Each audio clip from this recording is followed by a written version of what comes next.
usuboshiwe. Uma bekuvusa ofile, usuvukile ngaphakathi kwethu. Nawe mawuthi awumncanyana. Ngaphakathi kwethu khona ugunyaziwe wasezulwini. Uma uthinta yena, awuthinti yena. Uthinta iso likaJehova. Bandla lasemawuthi. Ngicela nihlanganise izandla. Namkela inceku kaNkulunkulu. Hallelujah, hallelujah, hallelujah, hallelujah, hallelujah, hallelujah, hallelujah. Thank you so much. Hallelujah, hallelujah. We glorify your name, Jesus. Thank you, Lord. Sisame ngezinyawo zethu ke sithandaze sonke. Baba wethu onamandla, Thank you, Jesus. siyabonga Nkosi tonight. Siyabonga Kristu. Egameni lika Jesu elinamandla siyadumisa igama lakho. Your name is exalted above all other names. Jesus, Jesus. Thixo wethu olungileyo, Hallelujah. ayikho inkosi Hallelujah. engahlala kwesakho isihlalo. Sifanele wena wedwa as God Almighty. Esandleni sakho kukhona amandla, kukhona igunya. Jesus. Uyinkosi ephilayo, uvukile kwabafileyo. Nkulunkulu wethu onamandla, siyabonga tonight. We have gathered in this place. Jesus. Nkulunkulu wethu onamandla onke, because our hearts are hungry to hear from you. Moya oyingcwele, moya wamandla, moya owavusa uJesu kwabafileyo. Ngegama lika Jesu waseNazaretha, we pray, King of Kings, that you may arise and let all your enemies be scattered. Ngegama lika Jesu elinamandla, we are commanding all the evil gates to be lifted up and all the everlasting doors of this land. Ngegama lika Jesu elinamandla, so that the King of glory may come. Thixo wethu onamandla, ngegama lika Jesu siyabonga moya oyingcwele. We subdue every stronghold. Ngegama lika Jesu we dismantle all evil altars. Arise, King of glory. Ngegama lika Jesu elinamandla. Mando zanda maya katapala makushante. Ilimando zatapaka la mahoshante. Rapaka mando sete pala. Siyabonga, siyabonga, siyabonga. Bayete Thixo wethu onamandla, bayete esandleni sakho kukhona amandla negunya. Ngegama lika Jesu elinamandla, we pray that you may move as you ride. Ngegama lika Jesu nyakazisa Nkosi ngokuthanda kwakho. Ngegama lika Jesu waseNazaretha. Malama shonta pala oshadaba. Urabashanta pala bakanto rabashanta. Urabashanta pakata pala kadoshadaba. Enta pakata kapakarima kushanta pala. Ela mandosa da ba ba ba ba ba ba ba ba ba ba ba. Hallelujah. Shenta pakanu senta pakata pala. Ela masonta pakate ke mandosada. Siyabonga moya oyingcwele. Siyabonga Baba. Thank you, Jesus. Thank you, Lord. Glorify your holy name. Siyabonga uNkulunkulu wethu. Oh, Jesus. Siyabonga Thixo. Thank you, Lord.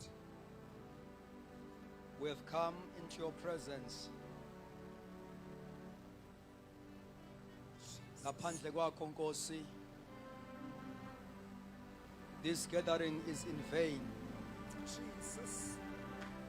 Baba wethu onamandla, Jesus Christ, you're holy. siyathandaza moya oyingcwele. We dedicate this place to you to become a sanctuary. Baba wethu onamandla, all other spirit, they've got no place, they've got no authority. Baba wethu onamandla onke siyathandaza nyakazisa. Nkulunkulu wethu onamandla onke amagquma neintaba azincibilike at your presence. Jesus. Baba wethu onamandla onke, and arise ukhulume nathi usakhe ngezwi lakhe namandla. Jesus. Lenzele Nkosi igama lakho udumo. Hallelujah. In Jesus name, amen. Jesus. Asibingelele bathandekayo ngokuthoba okukhulu. All the servants of the Lord ezithuliweyo kule ndawo, ele ibandla lonke egameni lenkosi. Amen. Okhethekile sibingelele the man of God ubaba nomama Mathimba, i-leadership yonke yase CGJC, Jesus. abefundisi bonke bebandla, abo bonke abafundisi abakhona we have come to fellowship. Jesus. Ngibingelele ke noNdlunkulu my wife ekhona phakathi kwethu. Hallelujah. Egameni lenkosi. Jesus. Amen. Siyabonga kakhulu bathandekayo, sibonge enkosini ngomsebenzi oqhubeka kule ndawo. Indeed, this is a season of revival and restoration of all things. Jesus. Njengoba iBhayibheli lisho ukuthi before uJesu abuye, ngithanda indlela uLuke abeka ngayo lapha ku Acts kwizenzo chapter 3 verse number 21, uthi heaven will keep Jesus. Amanye athi Jesus will remain in heaven until a full restoration of all things. Lapha yakwelesizulu kuthiwa okumele ukuba izulu limamukele kuze kugcwaliseke konke uNkulunkulu akukhuluma ngabaprofeti bakhe abangcwele. So kanti verse number 19 ubethe, repent therefore, and so that your sins may be converted, so that times of refreshing may come from the presence of the Lord. So these are two things ezizokwenzeka before rapture. Verse number 19 uphethe i-revival yebandla alibonke igama lika Jesu. Lamagama athi phendukani ukuze kuhlangulwe izono zenu, bese kuthiwa ke ikhathi zokuhlunyeleliswa ziyovela ebukhoneni bukaNkulunkulu. Kulele English lithi times of refreshing will come from the presence of the Lord. So times of refreshings are times of revival, times of spiritual renewal. So i-revival la esikhuluma ngayo enkulu is not a revival ye soul winning, because leli gama leka revival akulona igama lezoni, igama lebandla. Angathi igama akulona igama lezoni, akuyona into okufanele yenzeke ezonini. Imvuselelo akuyona ezoni, imvuselelo eyebandla. Jesus. Because leli gama lika revive lisho to bring something back to life. So awukwazi ke ukuphilisa into engazange iphile. So kuvuselela into eyake yaphila. So i-revival ke le kukhulunywa ngayo ke i-revival yebandla likaKristu. Alibonga igama lenkosi. Akuyona i-revival yezone. Amen. So iphethe ukuvuselelwa kwebandla libuyiselwa endaweni yalo. Yes, izohambisana nayo indaba ye-soul winning not because of evangelism ezobenziwa ibandla, but because of ukubuyiselwa kwebandla endaweni yalo. Lizoba njengomuzi owakhe entabeni ongesitheke. Now bese kwenzeka lento eshiwo Isaiah, I think it's chapter 2, uthi even the kings of this earth, they will call one another, they will say, come, let us go to the mountain of the Lord. So once ibandla ke lavuseleleka labuyela endaweni yalo, istandard salo sizoba evangelistic. The church will attract soul. Yabona njoba kukhanya la endlini. I light inawe I tendency yok attract into ezithile. So the church will be glorious. And the church will bring a solution to the world. That is why kuthiwa amakhosi omhlaba, even the political leaders, they will come to the mountain of the Lord. Alibonga igama lenkosi. And uNkulunkulu ke enze ke indaba ye restoration kubuyiswe zonke izinto. Before ke likhale itilongo ibandla lithathathwe liyekhaya ezulwini. We'll experience revival and restoration. These two are major events before rapture. Amen. Uzolokho ngisiza umfowethu ngemic izikhale kahle. Praise the Lord. So siyabonga kakhulu to be invited. Asikuthathi kalula ukuba sibe khona kulomsebenzi oqhubeka la. Sibonga uNkulunkulu kakhulu nange ingceku zenkosi ebezikhonzisa la. As from Monday we were following online, and sibonga kakhulu nange message ya last night. Umfowethu ukhuba uNkulunkulu ekhuluma naye message very important about the testing of our faith.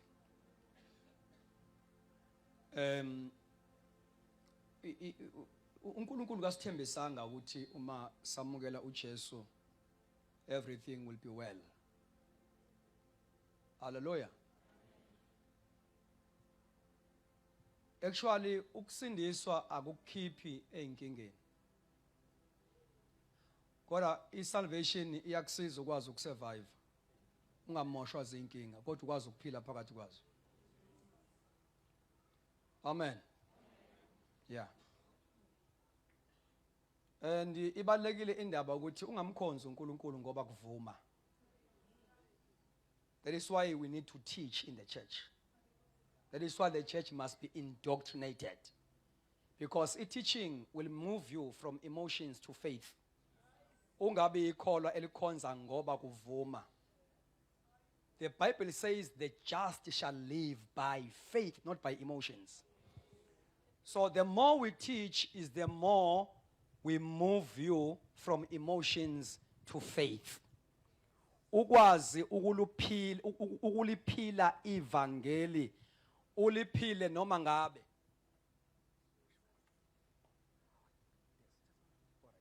Uliphile noma ngabe kuthiwa kuvuma. Nikhona abathandekayo? Ngicela silalelane ke sibuke mina abathandekayo ne. So njengoba sithi back to the gospel basics. Kunento kufanele siyibuke ukuthi yini eyenze ibandla laqala laba effective, laba vibrant in the spirit. Amen. It is very important ukuthi always uma ibandla lizoya phambili, we must keep on checking the book of Acts, where the work was started with first century.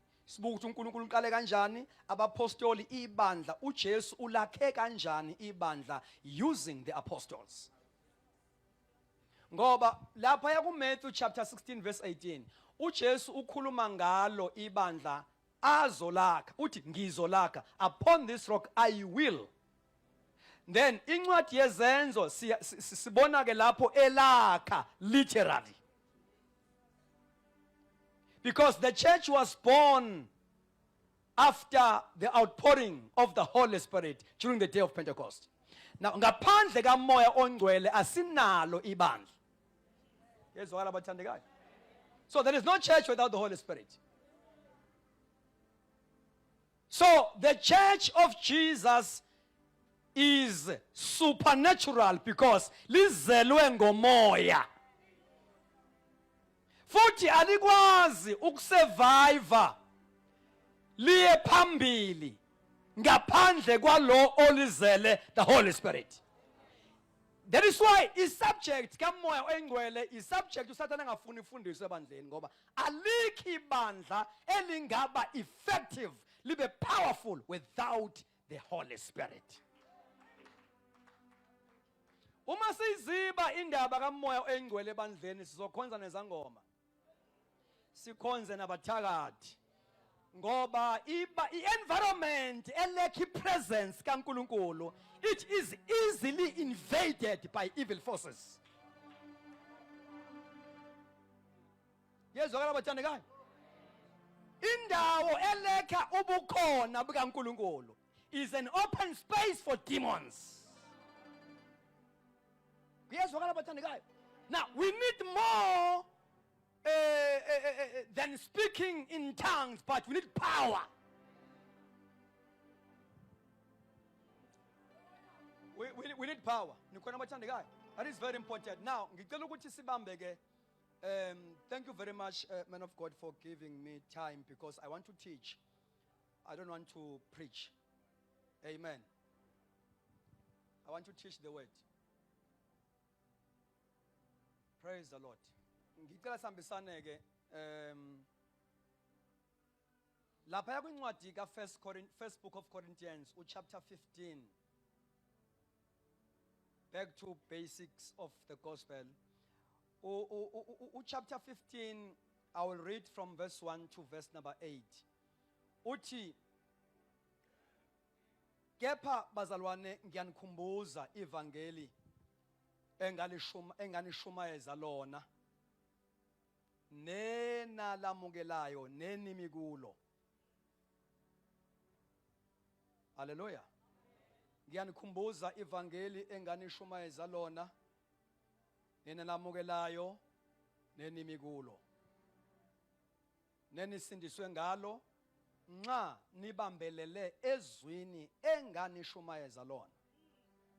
Uma kambe ukukholwa kwenu kungabanga yize. Right. Ngokuba okokuqala nganinika lokho engakwamukela enkosini ukuthi uKristu wafa. Now uyaqala ke manje uyayichaza le gospel abakhumbuza yona. Verse number 3 to verse number 5 usinikeza i-content of this gospel. Ukuthi le gospel of Jesus Christ, when we talk about the gospel, ipetheni, what is it all about? So uthi ke number 3 ngokuba okokuqala nganinika lokho engakwamukela nami ukuthi number 1 uKristu wafa ngenxa yezono zethu njengokwembhalo. Number 2 nokuthi wembelwa. Number 1 uKristu wafa njengokwembhalo. Number 2 wembelwa. Number 3 nokuthi wavuswa kwabafileyo. So this is a full gospel. I-package yevangeli lika Kristu iphethe ukufa kwakhe. 2 ivangeli liphethe ukwembelwa kaKristu. 3 ivangeli liphethe ukuvuswa kwakhe. Amen. So, uthi ke the gospel which I preach to you. So lama verse ke from verse 3 to verse 4, uPaul uchaza the content of the gospel. Kuningi okushunyayelwayo la ngaphandle. Uyabona njengoba uNkulunkulu ibandla eli restore, one of the things ebuyiselwa ebandleni is the gospel message. Because sambe saba ngama sativerta from the real message, safuna ukubamba umgqiqo wesikhathi, saba ngama motivational speakers, sibizwe uNkulunkulu.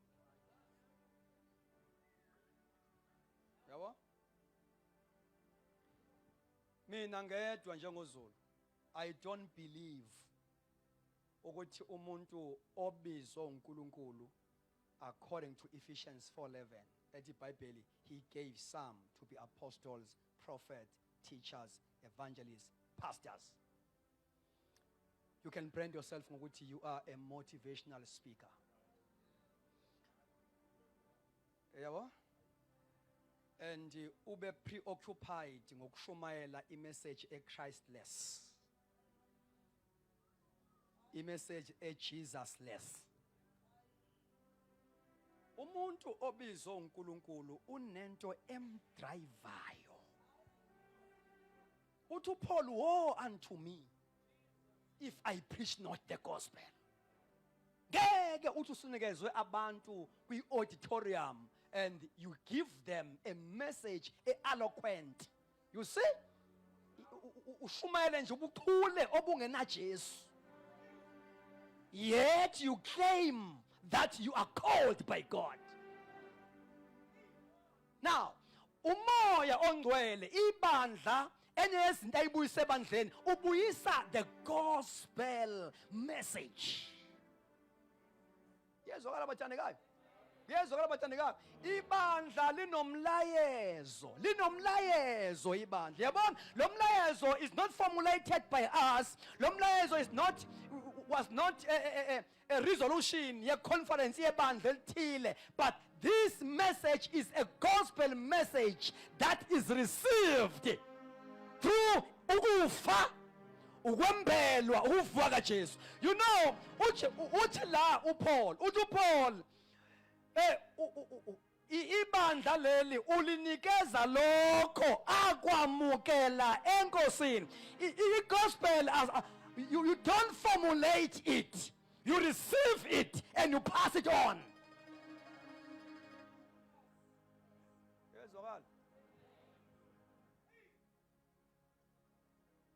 Back to the gospel message.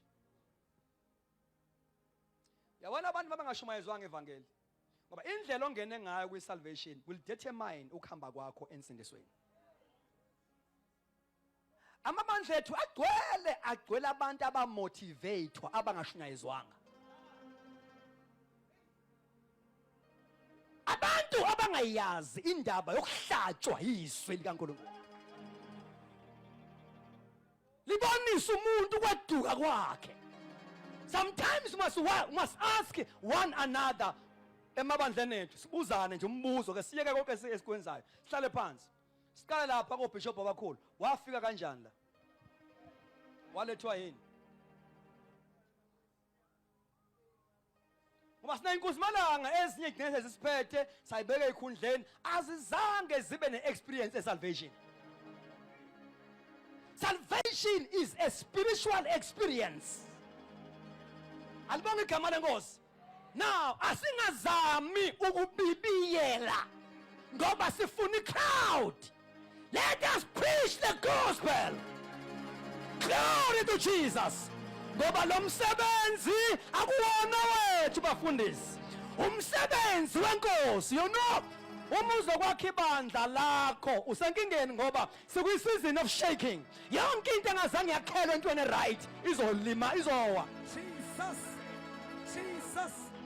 Don't build your own thing. So when we build umsebenzi kaNkulunkulu asakhi ngeyethu ipattern. Siyithatha kuye. The Bible has got a blueprint of the pattern. Yezwakala abathandekayo. And iBhayibheli lithi uma uJehova engayakhi abakhayo bayakhela izwi. okusho ukuthi when I build I must follow the pattern yomnikazi womsebenzi. Hallelujah. The first step mangabe ngakho umsebenzi, people must repent. Jesus.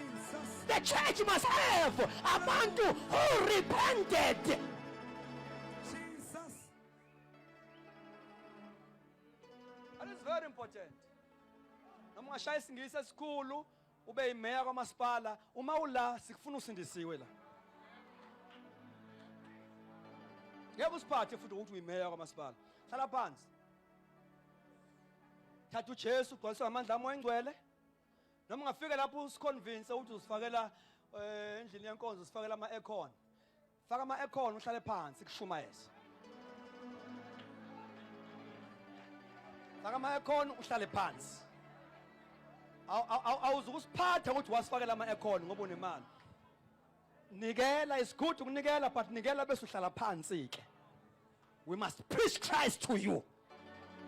You know kunezinto esimeja ngazo asimeji ngenye into la kwaKristu. Lento esimeja ngazo bafundisi bami singathathwa ukuswela imali. Ukhunyiwe izolo lapha indaba esizwe. Asingathathwa ukufuna imali yi-lack bese si-entertain nabantu ngoba nakho bene-logic befundile, sibanikeze ama-post, sibafaka kuma-church board ethu ngoba sifuna basilekelele sakhe sine-project enkulu funa ukwakha. Nikhona abathandekayo simenze abe uchairman lapho kwi-church board yenkonzo. Lo muntu ongazange amuthi nca uJesu. Once ku-leadership kwaba khona abantu abangazelwe. Number 2, abangehlelwe ngamandla kamoya engcwele. Bayayibhlokha yonke le nqobo ingayi phambili. Sizoba ibandla nje eline-logic elihlelekile kodwa elingenabo ubu-vibrant bukamoya. Hallelujah! Hallelujah!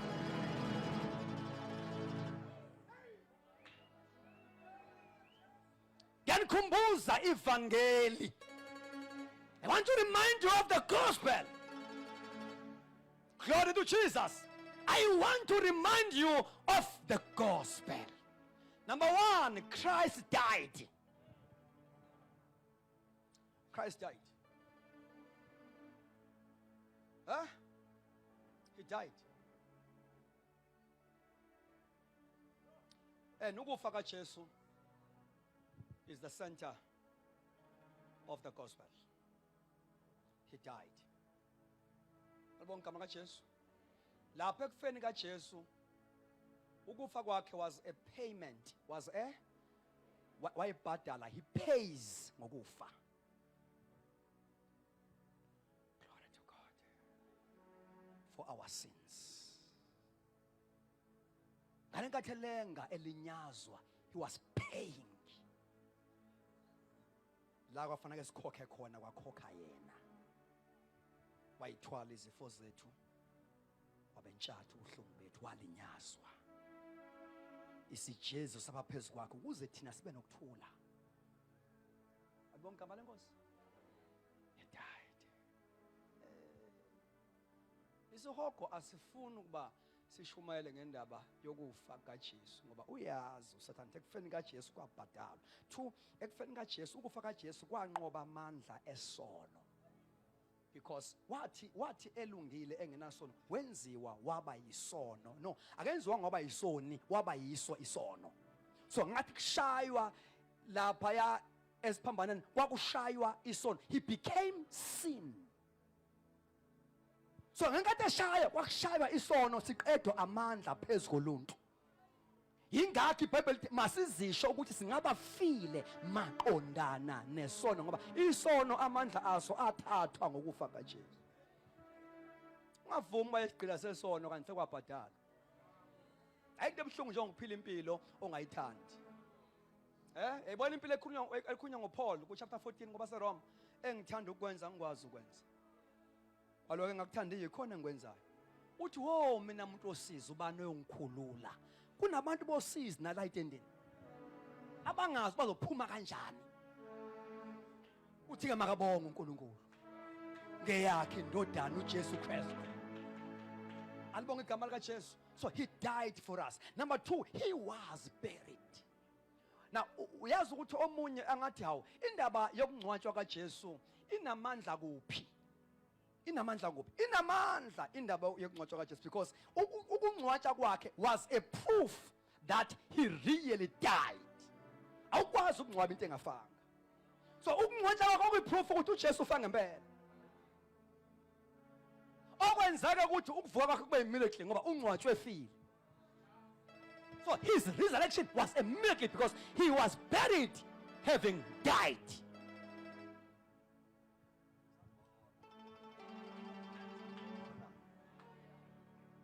Futhi uJesu akafanga ngoba ahlulwa ukufa, wazinikela kukho ukufa. Uthi nginamandla okukubeka phansi ukuphila kwami ngiphinde ngikuthabathe futhi. So ukufa kwakhe kungasho ukuhlulwa ukufa kodwa kwakusho ukuthi he yielded to death. Wavuma ukufa ngoba ukufa kwakhe was for a purpose. It was for a purpose. So ukufa ukumbelwa kwakhe njengoba Paul ethi he was buried. Ukumbelwa kwakhe is a proof. Alibonke igama lenkosi that he really died. In other words, uma efa njengoba sengishilo ukufa was a payment wayibhadala. Praise God. And la kwindawo yokugcina ayibekayo uPaul ku verse number 5 uthi he rose again. And lo ndaba ine message enkulu and abapostoli iyona eyayi main theme as they were preaching the gospel. Babeshumela kakhulu ngokuvuka kwakhe. Ngoba ukuvuka kwakhe kube yiPOP, an empty tomb is a receipt of what was paid ekufeni kwakhe. Mawukhokhile kufanele uthole receipt a proof. So eternally empty POP, proof of payment. Uthi kubhadelwe ngale nkathi elenga. So mayivuke kufeni izulu ngeresurrection kaKristu lali ishuisha ireceipt. Liu officialize umsebenzi owenzeke eCalvary. Noma uJesu wayesekhokhile but it was not yet official up until avuke kufeni. Ingakho abafundi bakhe bayivalela, because babenento ukuthi kazi mayingasavukanga, what are we going to preach? What are we going to say? That is why mayisevukile they have that boldness to preach because in resurrection, glory to Jesus, yabanikeza a strong message. Uvukile, hallelujah, he has risen. That is why mashumayela abagulayo bayaphila ngoba uvukile. Hallelujah. Ishosha ziyasukuma ngoba uvukile. Alibonga igama lika Jesu. Impumputhe ziyabona ngoba he is not in the grave. Shout glory to Jesus. Shout glory to Jesus. Hallelujah. Yes. Jesus. Yes. Let it come and God resurrection literally. He has come back to life again. Okusho ukuthi uma ngabe wayephilisa during his earthly ministry uyaphilisa ngoba uvukile, uyaphilisa kwangoku. That is why ivangeli aliphelele without signs and wonders. Niyangizwa ngini bathandekayo? Niyangizwa into ngini? Aliphelele ivangeli without signs and wonders. Asibizelwanga uinform abantu ngemessage only. But people must see our God. He has committed himself. Uma ngabe sithuma wathi bhekani nginani. Glory to Jesus. Unathi to confirm the message with signs and wonders as we preach abagulayo baphile as we preach, abathunjiweyo bayakhululwa as we preach. Alibonga igama likaJesu, ishosha siyasukuma, abangalala ebusuku bayalala. Jesus. Uzulu. Jesus. Oh, hallelujah. Abantu bafunda ngerevival kaPhilip eSamaria ku chapter 8 book of Acts. Alibonga igama lenkosi. I think verse number 5 and 6. Uthi ixuku zazilalele nganhliziyonye okwakhunya uPhilip. Mayiqhubeka ithi zizwa zibona. Ibona. Jesus. Hey, ubani ongafunda ngezulu asheshe ufunda kahle nje. Ofunda lapha esizulwini. Ofunda kwi-mic, asheshise afunde chapter 8 book of Acts. Chapter 8 ozoshesha. Chapter 8 verse number 5 and 6. Izenzo chapter 5 and 6. Izenzo chapter 8 verse 5 and 6. Verse 5 and 6. Yeah. uPhilip wahlala emzini waseSamaria. Wabashumayeza uKristu. Akabashumayezanga i-religion, I mean i-tradition ye-Judaism, akabashumayezanga enye into, wabashumayeza ivangeli ngoKristu. Yini afuna ukuchazwa le bathandekayo? Ifuna ukuchazwa le ndaba. Wabashumayeza ivangeli ngoKristu. Ayinge prosperity ngoKristu. Because uKristu yedwa uyi-prosperity. Glory to Jesus. Wabashumayeza ivangeli ngoKristu. Jesus. Awu madoda. Ay! Awu madoda. Sambe sayilahla imessage. Sambe sayilahla imessage esinikezwe inkosi. Safuna ukumotivate abantu. Sayeke iBhayibheli ligcwele izakhekhe zevangeli. Alibonge igama lenkosi. Sayeke iBhayibheli ligcwele yonke iwisdom kaNkulunkulu. Ligcwele yonke amandla okukhipha umuntu ebheni besono. The gospel of Jesus. Into ethi mayifika entombazaneni iphume emkipitweni. Glory to Jesus. Mayifika kubaba owenza ama-sleeping around, ahloniphe umfazi wakhe, athande umzi wakhe. Ivangeli lelo. Hallelujah. Jesus.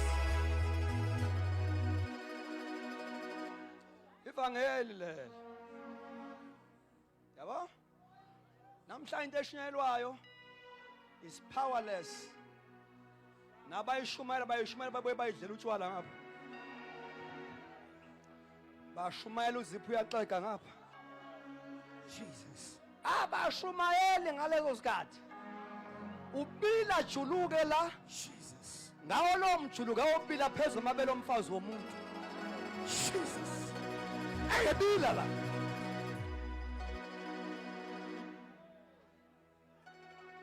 Now, once the gospel yaleka the sword, the sharpness of it. Kululu kuyikhuluma ungayiphili.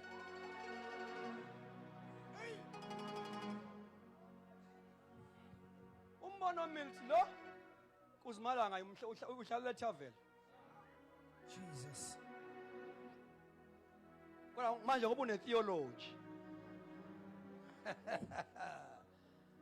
Une theology nani futhi ngenxa ukuthi anithandazi. Namukela yonke imessage, you fail to check the source. Who is this? Lo ushumayela ngamuphi umoya? Jesus. Hey! Before afunde la umfowethu ngemfa ngicela ukukhuluma nansi into.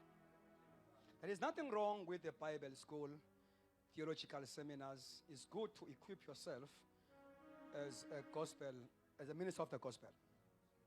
Amen. But that is secondary.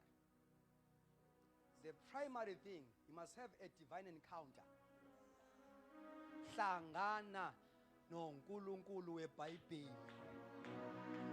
Ukuze ungalishumayela ungazange uhlangane nomnikazi walo. Jesus. Jesus. Ungaba good ekukhulumeni ngayindaba ezinhle kodwa umnikazi weindaba ezinhle ungazani naye. Insweni uNkulunkulu kabathuma abantu angazange azazise kubo. uNkulunkulu uyazazisa qala, uyazi-introduce emntwini before amthume. Mayiqala nje to Moses, he had to introduce himself to Moses. Amlande balekile elusa izimvu ngamkho wakhe. Wavela uNkulunkulu in a burning bush. Ngabe bangelide ushumayela ungenayo i-burning bush experience. Ngawazi umlilo. Wasondela uyazi ukuthi into yaqala yam-attracta uMoses aka-attractwanga amagama esiGreek neSebheru, wa-attractwa umlilo. Lo mlilo lesi sihlahla sivutha singapheli. Maye uliqala kwi-theology wena umlilo ungawazi, ugijima ne-head knowledge, awunayo i-heart experience. Jesus Christ. Up until God wins your heart, your character will be a mess. Ingakho athi uSolomon, ndodana ya uthi uNkulunkulu ngoSolomon, ndodana yami nginike inhliziyo yakho. God is after your heart, not after your work. You may work, but inhliziyo yakho ikude noNkulunkulu. You must become a man of God's heart first. Yabona kunabantu aba well approviwe abantu ngenxa ye gift nangenxa ye theology. Ushilo mama lapho ukuthi I gift does not determine I growth. Isipho sisho ukuthi wehlelwa ngamandla wabhabhadiso. Manje ukugcwaliswa ngamandla kaMoya Ngcwele akusho ukuthi ukhulile enkosini. Ukuthi ukhuluma ngezilimi uya prophet akusho ukuthi ukhulile. Uyakhuluma ngezilimi ngawo lo mlomo ubuye oqabula indoda ebhemugwaye, ngawo lo mlomo. Because izilimi ziyaphuma nje nombuya zivele ziphume nje izilimi. Kanti uhleba khona manje vele ziphume futhi izilimi. So azisho ukuthi ukhulile izilimi. Jesus. Hey! Hallelujah. Jesus. Ungathi shika bashana khona manje athi ubheda ngaphandle. My God.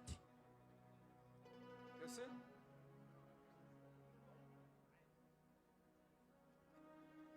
There was a problem yebandla laseKorinthi. Lalinazo zonke izipho kaMoya. Kodwa liyicanal. Uthi mayikhuluma la uPaul, the founder of this church. Uthi anginakukhuluma kini njengabantu bakaMoya. Ngizokhuluma kini njengabantu benyama. Uthi ngoba phakathi kwenu there are divisions.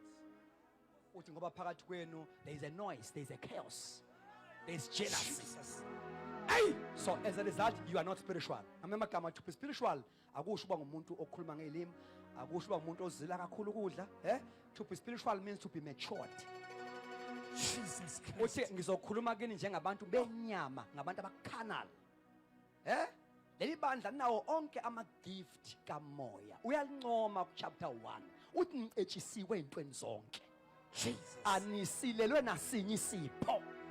But the very same church, umoya ku chapter 5, leli bandla lenza isono esingenziwa nangabangakholwa. Silapha phakathi ebandleni lezilimi. God. Jesus.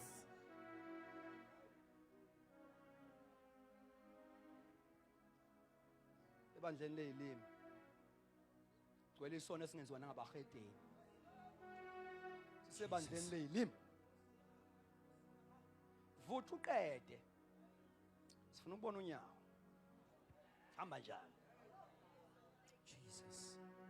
Hamba njani? Usi? Qede ukuvutha. Usuyise phansi, sovuka etulini sikubuke. Jesus. Sokubuka. Jesus. Hey! Back to the gospel basics. Ivangela kona umsindo. Cha kona umsindo ivangeli bathandekayo akhona ugijima uyikhombe phansi naphezulu. Alibonga igama lika Jesu. So, ngithi ke the gospel message must be accompanied with signs and wonders. Yabona leyo nto leyo, it silence the devil. Imenza usathane angabi nazwi ukuthi uzothini. Ngoba lo nkulunkulu simshumayela engovukile kwabafile. Ama signs and wonders ayisana ukuthi he has risen. Signs and wonders are a sign that this gospel, this Jesus has risen from the dead. Ayisayini ukuthi ithuna lakhe li empty. Akekho ethune. Uyaphila. Ngezwakala? Yeah.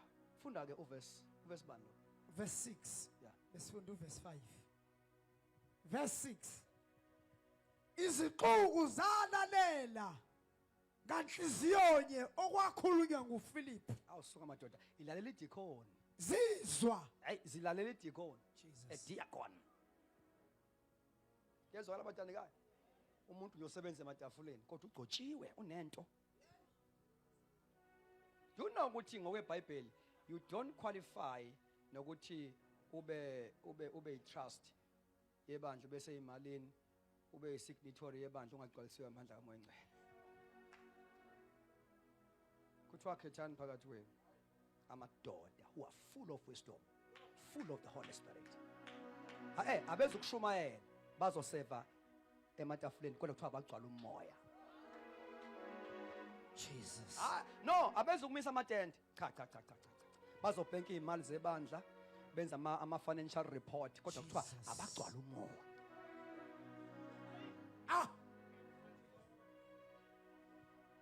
Siyasheshisana thina ngoba siyahluleka ukuequip abantu. Si good ekubafakeni ezikhundleni, asikho good ekuba equipeni. That is our problem. Early apostles, they gave themselves time to equip the saints. Yingakho mabeqeda ukuphenduka ngentshumayelo kaPeter, uyabona uchapter 2 book of Acts, verse number 37 and 38. Uphethe iexperience yokusindiswa kwaba 3,000 besindiswa ngentshumayelo, evangelistic message. And le message eshinyelo Paul yayiphethe konke ngikhuluma ngakho, ukufa, ukuvuka, ukunyuka. Mayikeda nje ukusho ukuthi abadakiwe bese quote is prophecy ka Joel. Mayikeda I prophecy ka Joel ungena kwi gospel message. Uthi yena lona enambamba ngeze nizandla, uNkulunkulu wamvusa abafileyo. Uthi kwakungena kwenzeka ukuthi abanjwe imijunju yokufa. Ngale ngathi eshuma leyo message kuthiwa bahlabeka enhlizweni zabo. Bathi madoda bazalwane sesiyakwenza njalo. Hallelujah. Jesus. Jesus. Basindiswa nge message, evangelistic message. Ngithi abapostoli, they pay more attention with discipleship more than ekufakeni abantu ezikhundleni. Hallelujah. They pay more attention with equipping of the saints. Why am I saying that? Mabeqeda ukusindiswa. Uthi verse number 42. They devoted themselves. Labo 2,000. They devoted themselves. Sebefika kwi local church man. Abasekho lapha etendeni. Abasekho esitikini sika Peter. Sebesebandleni local eJerusalem. Mabefika kuthiwa baqinisela esifundi, not entshumayelweni, not kwi sermon, esifundisweni sabapostoli. Kwi doctrine, not kwi preaching. Jesus. Abantu abaphendukile abashunyayezwa baya equipwa. Afundiswa. Intshumayelo igude ukungenisa ensindisweni, but ayikho good ukukuhlalisa ensindisweni. So, intshumayelo kaPeter yenza irole yawo yaqeda, because intshumayelo is only meant, that evangelistic message is meant to introduce you to Christ. So, mase befike ebandleni ke manje, uPeter wami ukushumayela. Wafaka idoctrine. Kuthiwa they devoted themselves to the apostles' doctrine, not sermons. Nikhona abazalwane?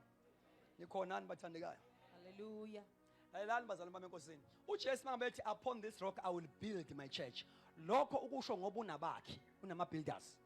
So, if 5-fold ministry akubona abashumayeli, these are builders. Abafaeli.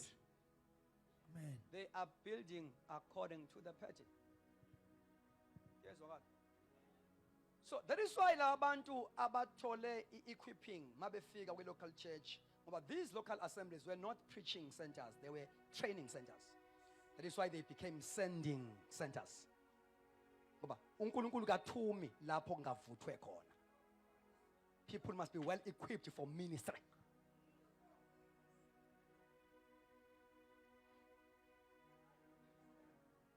So, funda ke verse ngosiyami lokho ngidivert nje funda boze Verse 6.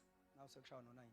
Izixuku zalalela ngahliziyonye okwakhulunywa nguPhilip. Yes. Zizwa zibona Asho sonke zizwa zibona. zizwa zibona. Okay, bayeke basho nje siswami, bayeke basho ufuna ukuzwabona. Zizwa zibona asho sonke. Lelake abantu sebeyamaza uNkulunkulu lo esimshumayela bakhathele ukumuzwa bafuna ukumbona. Zizwa zibona. Ake sizwe ukuthi zibona. Qhubeka zibona. Zibona izibonakaliso azenzayo. Ubani? Qhubeka. Ngokuba kwaphuma omoya abangcolileyo kwabaningi abakhwelwa yibo. Aha. Bamemeza ngezwi elikhulu. Hey. Ngiyayithanda lena ethi moya yathi mayiphuma ayangaphuma quietly. Ayangaphuma silently. Kuthiwa mayiphuma imoya yaphuma imemeza ngezwi elikhulu. Okusho ukuthi le deacon had got a too much anointing. Anointing was too much. Ephuma madimoni ayescreama with a loud voice. Oh, nikhona bathandekayo. We need that anointing. Glory to Jesus. As we cast out devils, they must cry out with a loud voice. Glory to God. Yes, kumele kuswakale ukuthi kunabantu abafikile abambethe amandla. Hallelujah. Abambethe amandla. They cried out with a loud voice. The anointing that was upon Philip was too much. Hallelujah. Jesus. Now thina ke sikhonza nawo amademoni sidumise nawo sikhale nawo ngoba we have become a crying church. Ukhala thina ngakhala amademoni angaklewuli kukhale thina. Jesus. Sibambe nazo izinto ezibalekile. Sibambe nazo izinto ezibalekile and then we are going to pray. Ngizore papa nakusewoshaw 9 bathandekayo. Now umeshumayela ke uPeter because I'm trying to introduce le ndaba yami kahle ngirepapa maduzane nje ukuthi uthini uPaul mangabe ethi uyabakhumbuza ivangeli. Uthini uPaul mayithi uyabakhumbuza ivangeli. Amen. Now uJesu ke uvukile ke ekufeni nikhona amathandekayo. Yes, after ebhadalile wavuka ekufeni. So abapostoli ke mabeshumayela, they were not preaching to entertain. They were not preaching entertaining messages. Most of the time, umulalele the preachers of our time. Albonga malenkosi. Uyeza ukuthi the center of their message is to motivate, entertain. It's not challenging people to repent. You see? Now, that is why abapostoli uma beshumayela intshumayelo yabo was able ukugwaza izinhliziyo zezoni. Lithi iBhayibheli kwathi masebehlabekile ezinhlizweni zabo. Now wayidayini message egwaza umuntu uthi ungakayibizi altar call usela crying tears. Imessage ekwazi ukususa umuntu ehleze hayi ngoba ezo encourage wena ezoma lapha encourage no esuka lapha edatshulwe inhliziyo imessage ezoguqa phansi crying weeping in the altar. Jesus. No uPeter kababizanga beza bona bathi sesiyawenze njani. Bona bezayo uPeter wabashumayeza intshumayelo yakwazi inhliziyo and they come closer. Madoda abazalwane sesiyawenze njani. Jesus.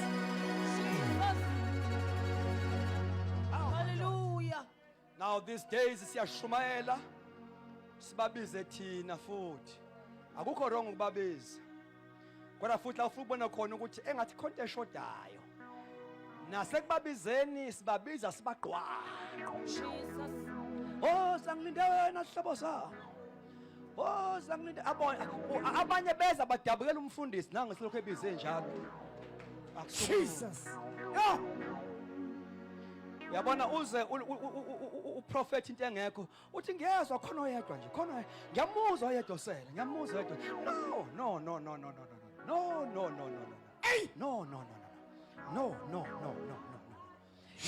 Your sword must be sharp.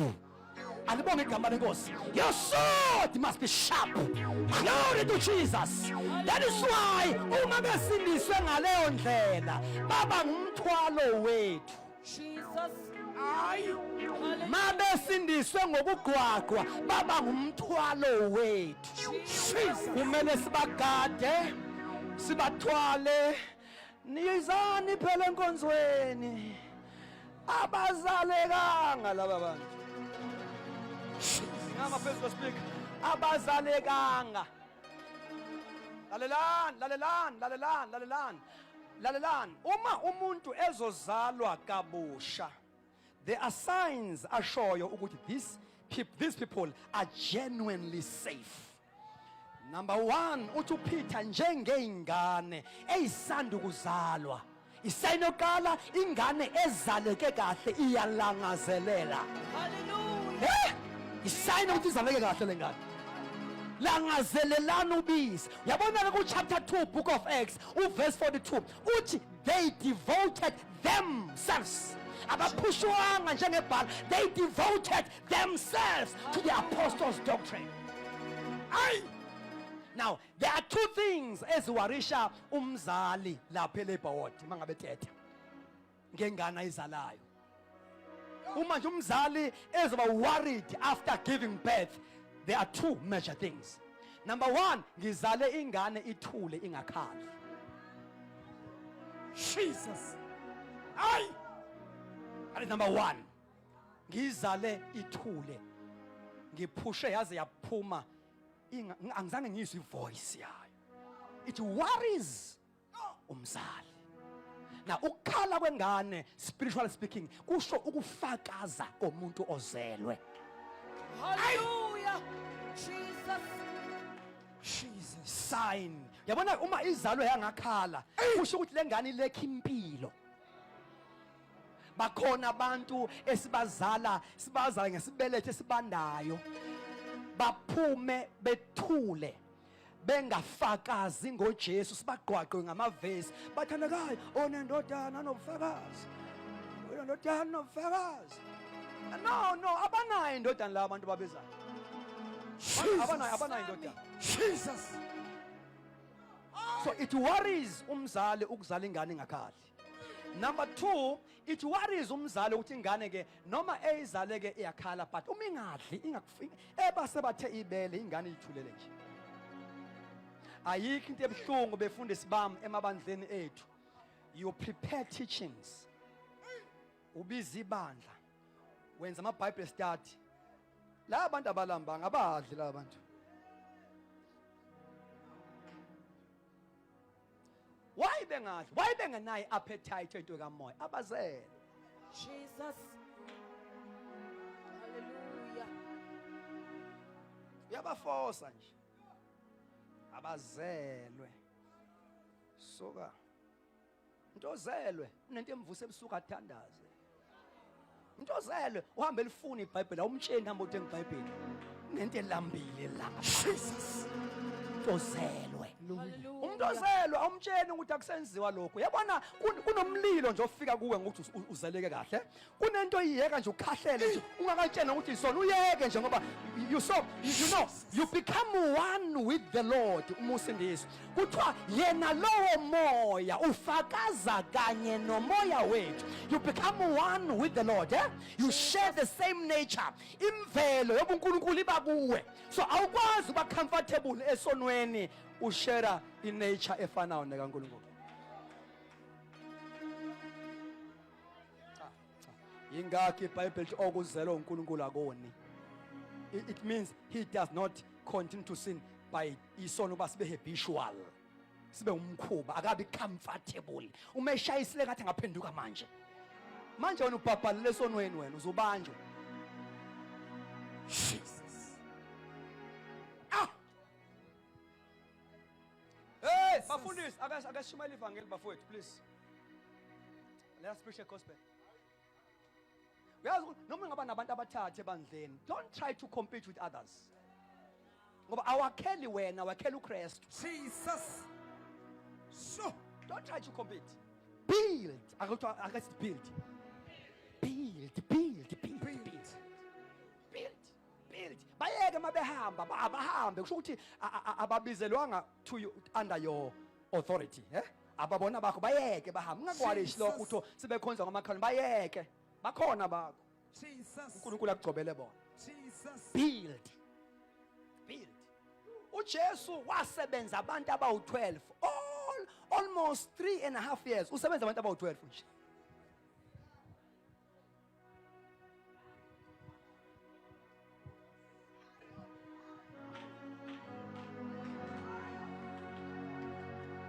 Sengifuna ukuthandaza nalabo abantu akathi ngama members uthi ngama disciples ngoba uzosebenza uJesu uzokwakha abafundi.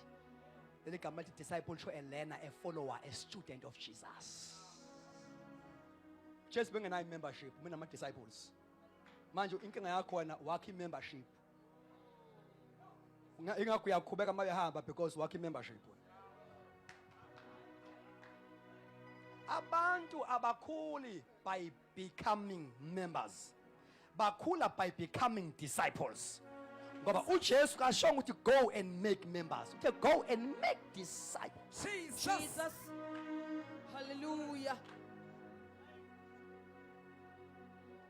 Jesus. Iyangithusa lento ukuthi iminyaka Jesu sonke lesikhathi uhleli nabantu abawu12. Uke labantu uyedwa nje wadivethayo for a purpose prophetically futhi because I prophet bezisho prophet. Alibonke igama lenkosi.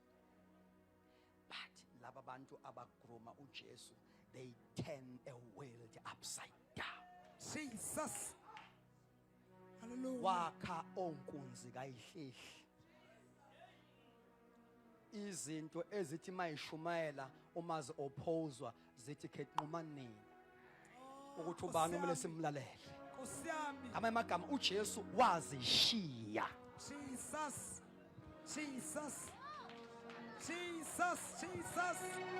Hallelujah. No, Jesus. discipleship is all about imparting life to people. Uthi Paul Timothy, you follow the manner of my life. Yezwakala bese ke Timothy into izwe kimi phakathi kofakaza bani take the very same thing ngoba lento iyedluliswa.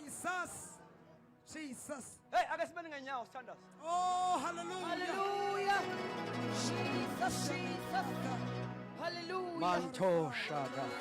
Jesus. Hallelujah. Hallelujah. Elamando saya. Hallelujah. Santa Pakatola. Can you all connect in the spirit? Can you all connect? Raise up your hands. Close your eyes. Hallelujah. Akube ngumthandazo wakho tonight. Ukuzibangisa wafethu. Akube ngumkhuleko wakho namhlanje. Moya ingcwele ngakhe. Elama Santa Pakatele. Moya ingcwele ngakhe. Elama Santa Paka. Ilima Shante. ibandla lonke liyathandaza, ibandla lonke liyathandaza. Open your mouth, say something to God. Hey, kunamandla ngiwezwayo, ngiyamuzwa mdana weyinsuku. Shapakate peli mahosha, rapapa, kunente ebuyayo ebandleni. Oh, bafundisi bami, iyabuya lento ehambe yalahleka. Oh, my. We are still going to preach. The devil is a liar. Sisazoshumayela. The devil is a liar. Sisazofundisa. The devil is a liar.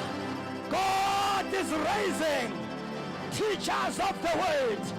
God is raising evangelists. God is raising prophets and apostles, pastors. All are builders in the name of Jesus. Pray. Holy mama. There is a special anointing. Yawezwa mandla. Rapapapapapapapa. Okajapakaje. Yebo.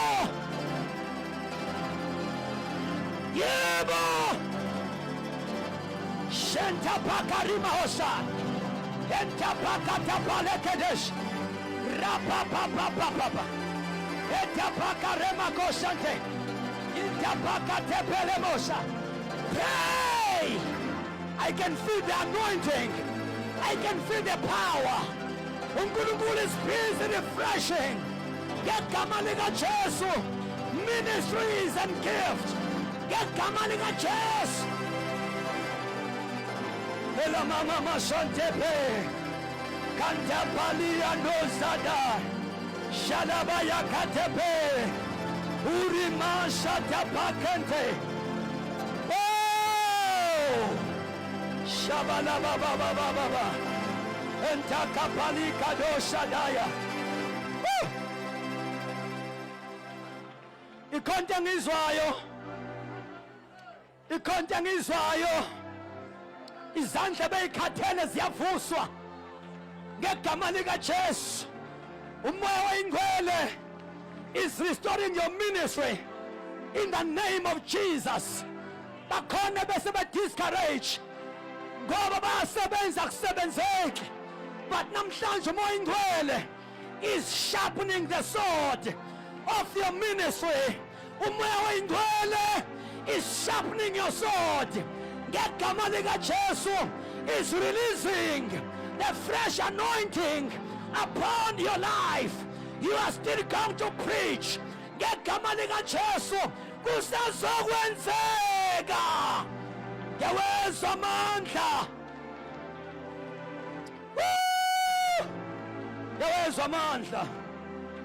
Yawezwa amandla. Hey!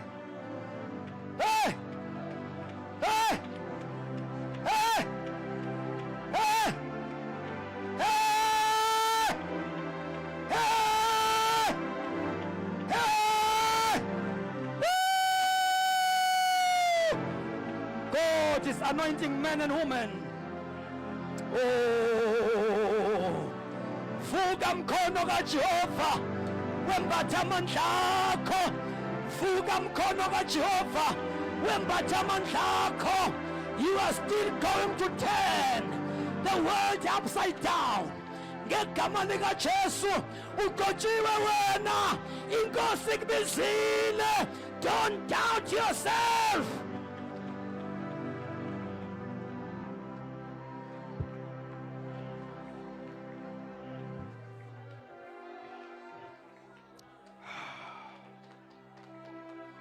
Shababa baba baba baba baba. Shababa baba baba baba baba. La la baba baba baba. La baba baba baba baba baba. La baba baba baba baba. La la la la la la la. Shada ba ba ba ba ba ba ba. Hey! Oh. Oh, Nkosi yami. Siyabonga baba ukusivusa. Ukusibuyisela.